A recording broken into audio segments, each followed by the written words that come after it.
This is a production of WKNO Memphis. Production funding for Behind the Headlines is made possible in part by the WKNO Production Fund, the WKNO Endowment Fund, and by viewers like you. Thank you. An update on the merger of the schools with two members of the Unified School Board. Tonight on Behind the Headlines.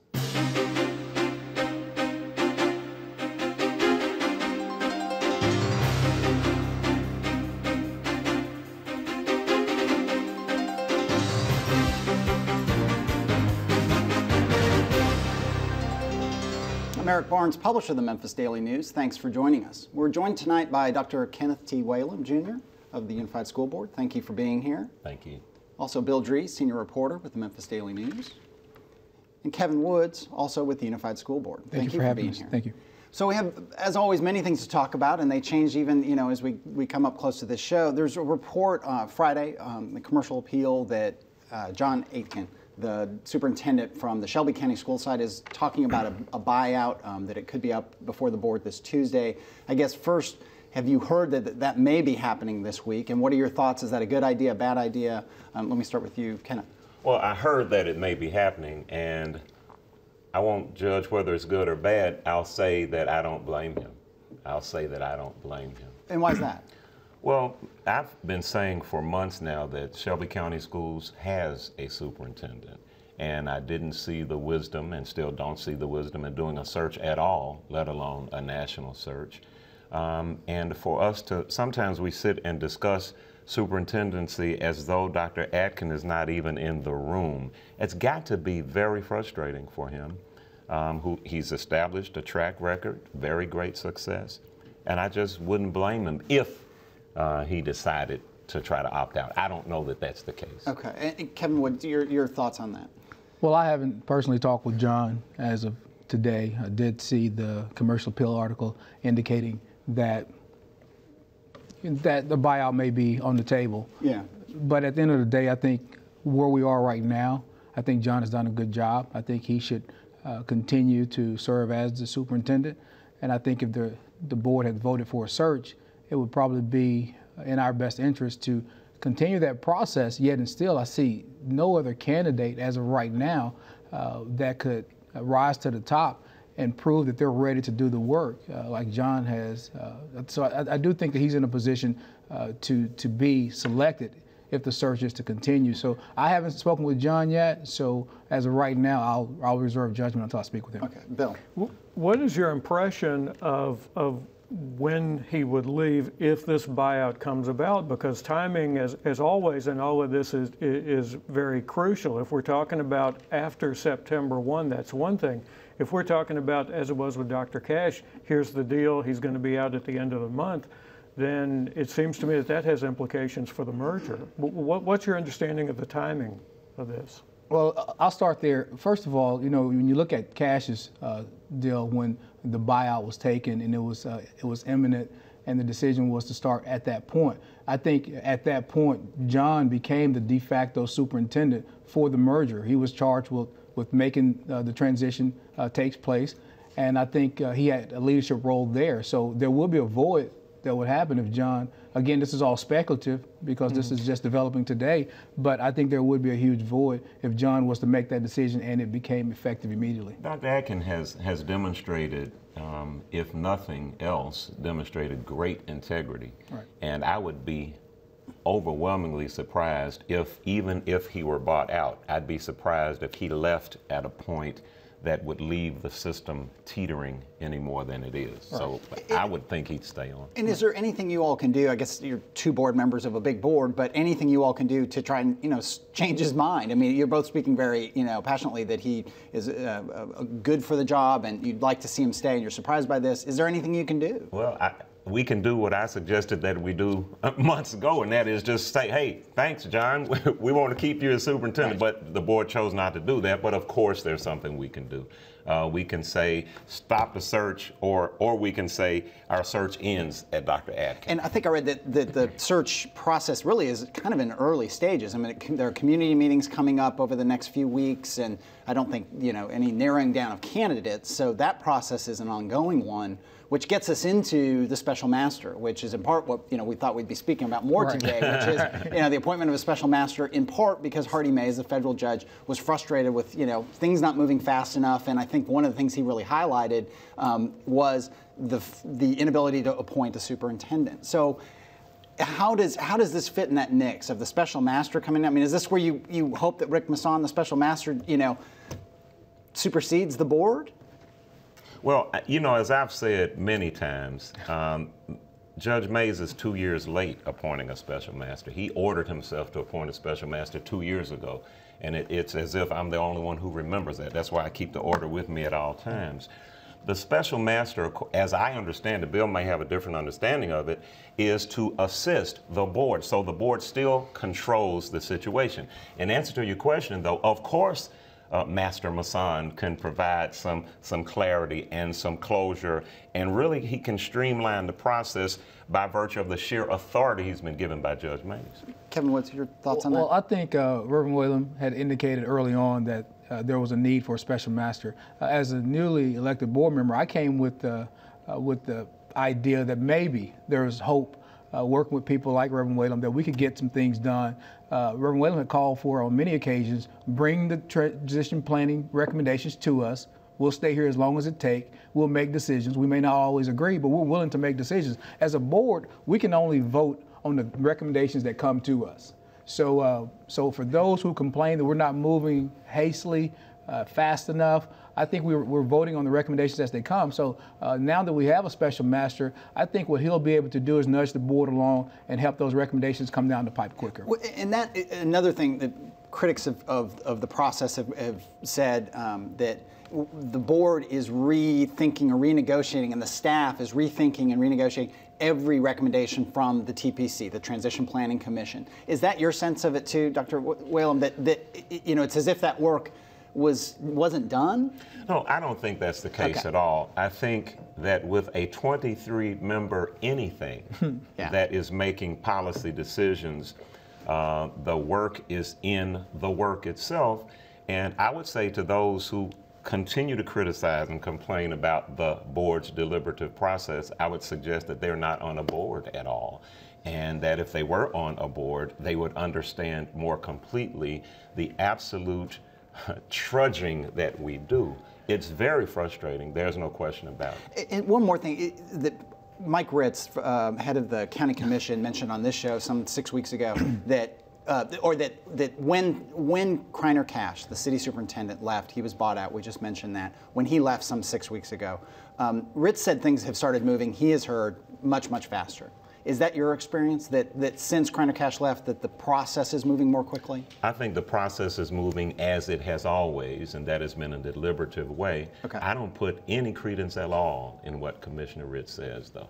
Okay. And Kevin, what's your sense? Is if things sped up since Kreiner Cash left? To say that you seem to point blame that somehow because Cash was there, not you per se, but that because he was there that you couldn't get things done. I think anytime that you have a two-headed leader, you have more deliberation than may be necessary. So, and at the end of the day, the ultimate decision lies with the board. Yeah, and to be fair to Mike Ritz, I don't know that he was saying it was getting Cash as a personality out of the way was the improvement, or getting rid of the two-headed, difficult situation. So I just want to be fair to Mike Ritz. Right. So with that, I think once Cash was gone, I think John was in essence a de facto superintendent, which I think there was always conversation behind the scene before recommendations were brought to the board. But again, as Reverend Whalum have indicated many times, bring the recommendation to us, we'll vet them, and it's not a pretty process. It's 23 members who have a constituency that they feel that they must advocate for. Right. So it's not going to be a short, quick, and pretty process. Bill. Have either of you had discussions with the special master? Because I believe that he intends to talk to all of the board members, all 23, as part of his settling in process to see what he's got on his hands. I have not. I have. I had a chance to meet with him shortly, only to discuss And again, he indicated that he planned to speak with every board member. And it was just yesterday that I had a chance to speak with him. And we talked about those very issues, superintendent, the importance of having leadership in place, the fact that we had a superintendent and would like to see him stay with us at the very least through this important process of merging the district.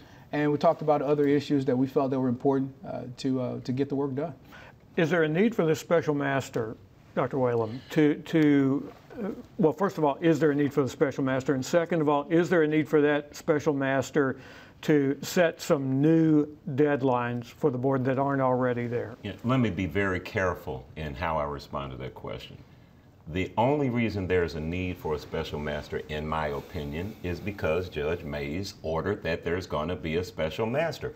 No, I don't think that there is a need for it, because the board is supposed to be doing the work. The only reason there has been a need is because 2 years ago, and I'm not going to let anybody forget it, Judge Mays ordered in this document right here that he was going to appoint a special master. And if anybody has been moving too slowly to this point, it's been Judge Mays. Does it create, are you saying, and I don't mean to put words in your mouth, but are you saying it's created a dynamic where the board is waiting for that special master? I mean, they're almost looking over their shoulder? Absolutely. Indubitably.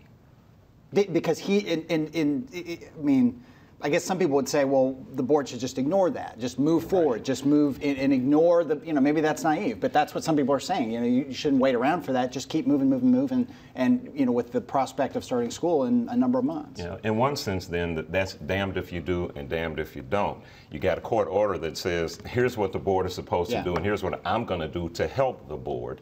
So the board, in waiting for the judge to fulfill his own order, is now perceived to be pussyfooting around the issue, when what we're really doing is trying to be good soldiers. Right. At least that's what I'm trying. Let me go to some of the decisions that still have to be made, some of the bigger ones. We talked about the superintendent and where that process is, but another one that's a big hot button issue, and it's a real funding issue, an expense issue, is school closings. Where do both of you stand? The original TPC recommendation was some 20 schools to be closed. Right. The board, that number, I don't even know where it stands right now, and I apologize, but where are you, Kevin Woods, on school closings? Would you like to see the full 20 or so closed, or a smaller number? Or first of all, just picking 20 schools I think is irresponsible, period. I think you can't just say we're going to close 20 schools.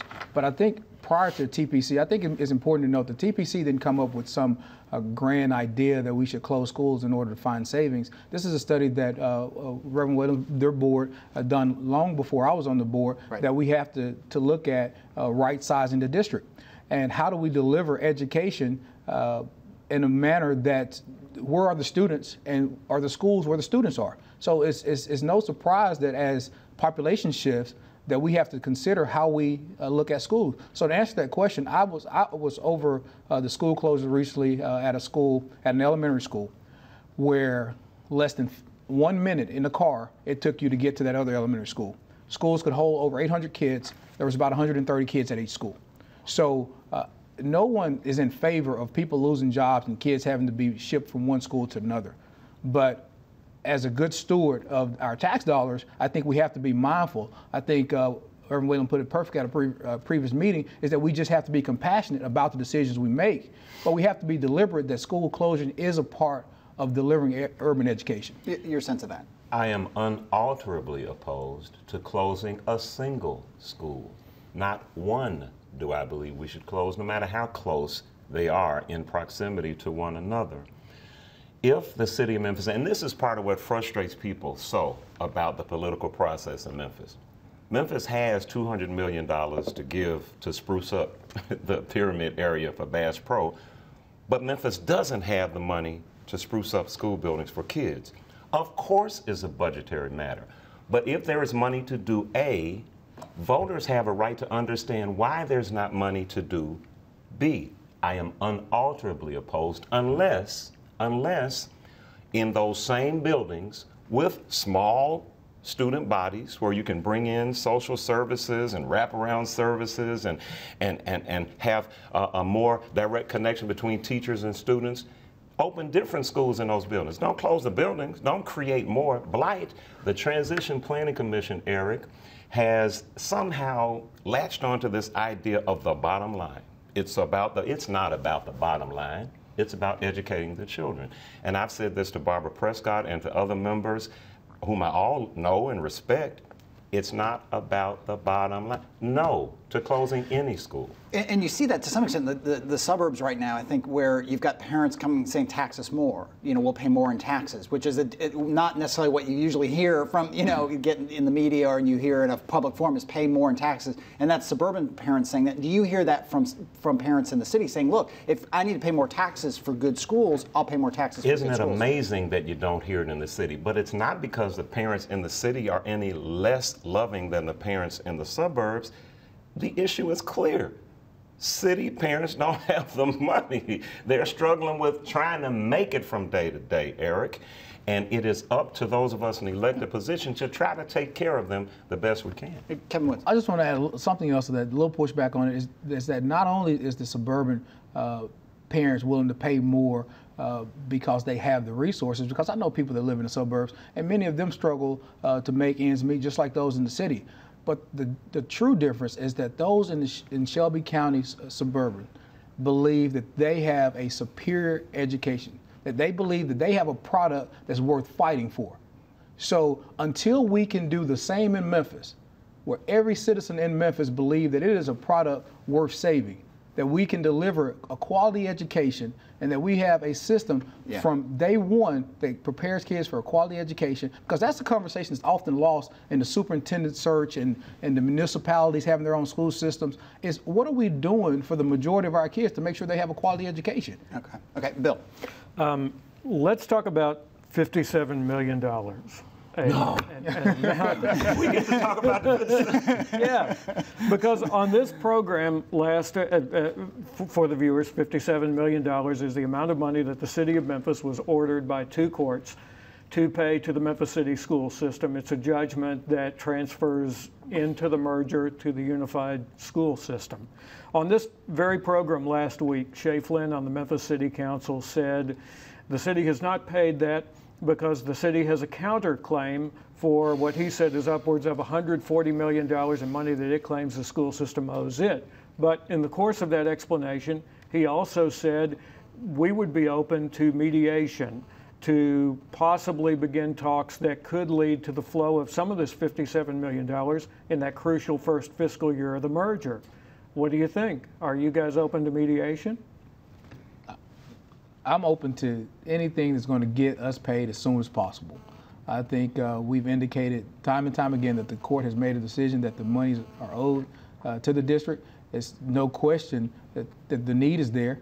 And let's face it, the majority of the kids that need these resources are in the city of Memphis. And if you are fighting for the children of Memphis, then you should be coming to the table to helping us quickly resolve this issue. Why pay lawyers when you could be putting this money in classrooms? Councilman Flynn's position, same as Mayor Warden's position, same as the majority of the City Council position.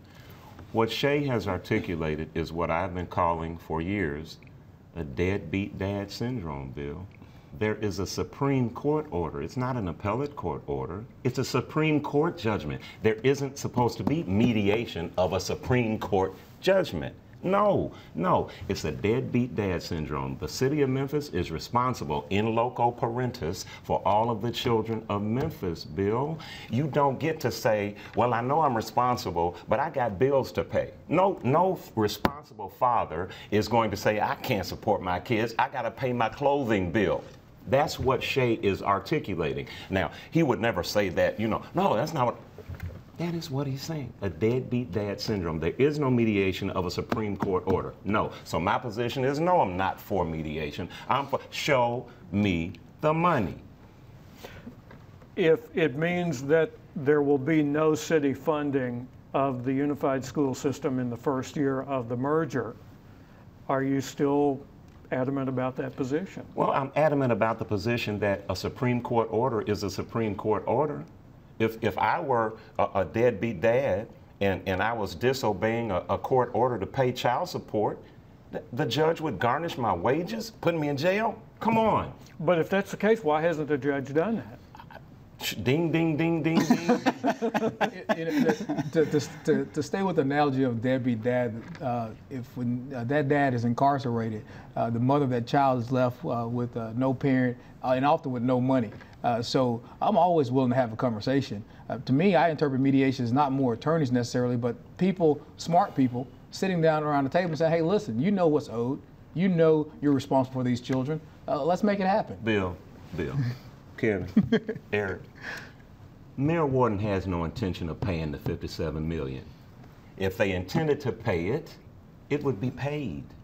So you didn't give it, lots of people have speculated that what the city wants is for the city school system to fully dissolve, a legalistic kind of timing where when it is fully dissolved in the middle of the summer, then they can pay the money to the new school board. You don't give any credence to that thought? No maintenance of effort. Right. Let me press that analogy a bit further. Sure.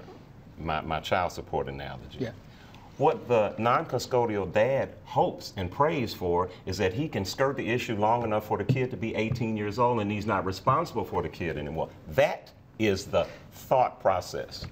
And let's go a little bit bigger on this whole question. It was these kind of fights about the funding that in many ways led to this school merger in a roundabout way, because it was people on the school board, and this is a little bit my editorializing and summarizing a much more complicated situation, but people on the school board who finally just said, I'm sick of fighting, that's it. Let's dissolve the charter of the city schools and force this merger. And Tamika Hart was on, and she was in the middle of that, school board member, unified school board member. She was on the show some weeks ago, and I asked her, I mean, do you regret doing that? Are you glad you did that? And with the prospect, and this gets complicated, but the prospect of the suburban schools breaking off again through legislation that's moving, through the legislature in Nashville, do you regret doing it? She said no, because we've secured funding. We've secured a broader base of funding across the county, even if, in other words, the city schools are the same group of schools under the Unified School Board label.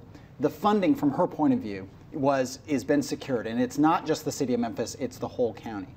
Does that make it worth it to you, Kenneth Whalen? No. Let me point out a semantic distinction that I think is very important and that has been overlooked, particularly by most media. Daily News has done an excellent job at balanced reporting, at least the appearance of balance. What your major competitor, the Commercial Appeal, did was, unfortunately, they took a position in favor of merger through all of their editorializing, through all of their coverage. They, for some reason, decided that it would be a good thing. But the fiscal crisis led to surrender, not to merger, Eric. That's a semantic distinction. It led to surrender. Once we surrendered, merger became impossible. Because merger is only possible with two existing entities. That's why there's been such a problem with this process. Because we gave up our existence, and then now we talk in terms of merger. It's impossible. If we had wanted a merger or a consolidation of systems, the charter that we surrendered, Bill knows this, the charter that we surrendered had provisions for merger and consolidation. We could have negotiated. Kevin, what's your take on that? I mean, I don't know where you stood a couple of years ago when this whole merger, consolidation, surrender came up, and has it been a good idea? Has it been a terrible idea? Well, you have to look at the prism in which you saw the merger, and it was often through the media in which you saw a system that would be coming together. And so as a citizen of Memphis with friends that work both in the city and the county, you couldn't help but see that as the positive opportunities. When you saw a county commission indicating that, yeah, you'll be losing resources from the city, but you'll be gaining those same resources from the county.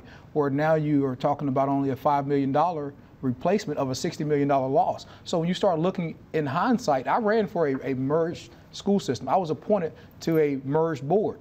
So obviously I was hopeful, and I remain hopeful because that train has left the building. But at the end of the day, when you start seeing the political nuances and all the problems that come with this, when if you just had adults in a room sitting down having a conversation, what could you have accomplished for kids through conversation instead of through the courts? Bill.